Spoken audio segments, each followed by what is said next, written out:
Everyone may peace mercy and blessings of Allah सुब्हानहू व तआला टू ऑल ऑफ यू। तो इस लेक्चर में हम ये जो एक्सरसाइज 13.1 है, तो पिछले लेक्चर में हमने इसके पहले 5 क्वेश्चंस किए हैं। अब नेक्स्ट क्वेश्चन जो है क्वेश्चन नंबर 6 है हमारे पास। वेरी इंपॉर्टेंट क्वेश्चन है।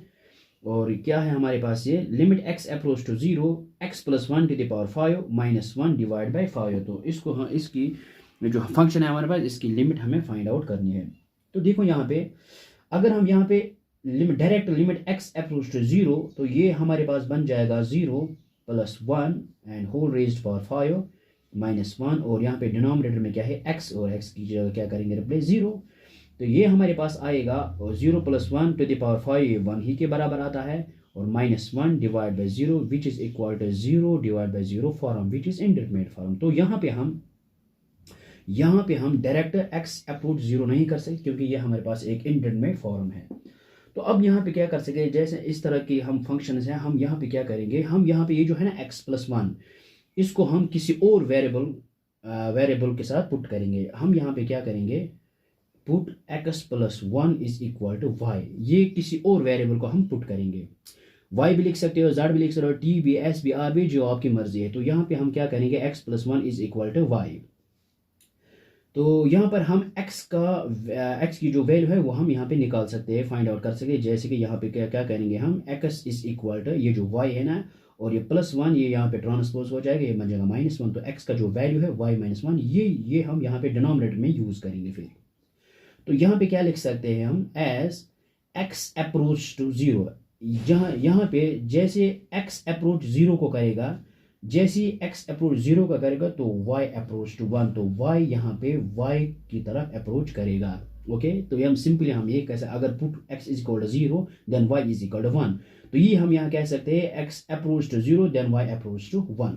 ओके, लेकिन इक्वल और अप्रोच, इनमें बहुत फर्क है। यहाँ पे x अप्रोच टू 1, इसका मतलब ये नहीं है x इज इक्वल टू 0। इसका मतलब ये है कि x is tending to 0। Tending मतलब क्लोज 0 के नजदीक हो रहा है। ओके, तो इसी तरह से हम यहाँ पे कह सकते हैं एज x अप्रोच टू 0, जब x अप्रोच 0 को करें तो y अप्रोच टू 1। ओके, तो यहाँ पे लिख सकते हैं हम, यहाँ लिमिट x अप्रोच टू 0, हमारे पास फंक्शन क्या है, x plus 1 to the power 5 minus 1 divide by x which is equal, देखो यहाँ पे लिमिट एज इट इज लिखेंगे हम, x अप्रोच टू 0, जब हाँ x अप्रोच 0 करेगा देन y अप्रोच टू 1। यहाँ पे लिख सकते हैं y अप्रोच टू 1। और ये जो है, ये x प्लस 1 जो है, ये हमने किस वेरिएबल को पुट किया है, x plus 1 equal to y, तो ये y के बराबर है, और ऊपर क्या है, पावर 5 माइनस 1। अब डिनोमिनेटर में क्या है, यहाँ पे x, और x की जगह हम लिख सकते हैं y माइनस 1। ओके, अब यहाँ पे देखो हमारे पास लिमिट y अप्रोच टू 1, यहाँ पे हम लिख सकते हैं y to the power 5 minus, और जो 1 है ना, हम यहाँ पे लिख सकते हैं 1 टू द पावर 5, क्योंकि 1 ही के बराबर आता है। अब डिनोमिनेटर में क्या है, y माइनस 1।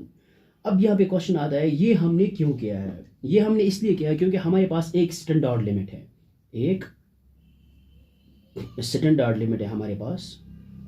वो ये है कि अगर हमारे पास limit x approach to a, हमारे पास x to the power n minus a to the power n, अब डिनोमिनेटर में है x माइनस a, ये बराबर होता है n a to the power n minus 1। इसको हम बाद में हम प्रूव भी करेंगे, लेकिन यहाँ पे हम ये रिजल्ट यूज करेंगे। ये एक स्टैंडर्ड लिमिट होता है हमारे पास, limit x approach to a x to the power n and minus a to the power n, और डिनोमिनेटर में क्या है, x माइनस a, ये इसके बराबर आता है n a to the power n minus 1।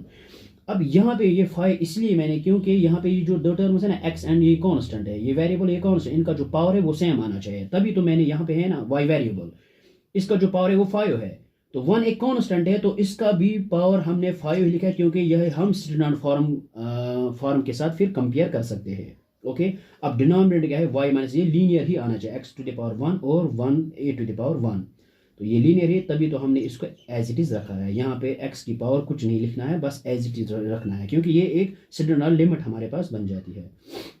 Okay, तो ये विच इज इक्वल टू, ये किसके बराबर आता है, देखो यहाँ पे देखो x to the power n minus a to the power n, ये पहले क्या आता है n, ये जो पावर है ना पहले यही आता है, यहाँ पे क्या पावर है, पहले यही आएगा 5, और इसके बाद ये क्या है, एक कांस्टेंट, यहाँ पे a है ना कांस्टेंट है, तो यहाँ पे कांस्टेंट क्या है 1, a की जगह यहाँ पे 1। अब टू द पावर क्या है, पहले n, और n की जगह यहाँ पे क्या है 5, फिर -1 फिर -1 which is equal to 5 into 1 to the power 5 - 1 which is equal to 4।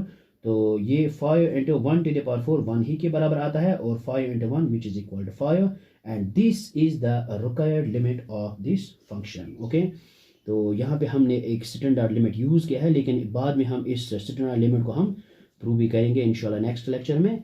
तो यहाँ पे हमने ये इस तभी तो मैंने यहाँ पे 1 टू द पावर 5 और इस यहाँ पे डिनोमिनेटर में जो है यहाँ पे कुछ पावर नहीं लगाया, क्योंकि ये हमने इसके साथ फिर कंपेयर किया है। Okay, thanks.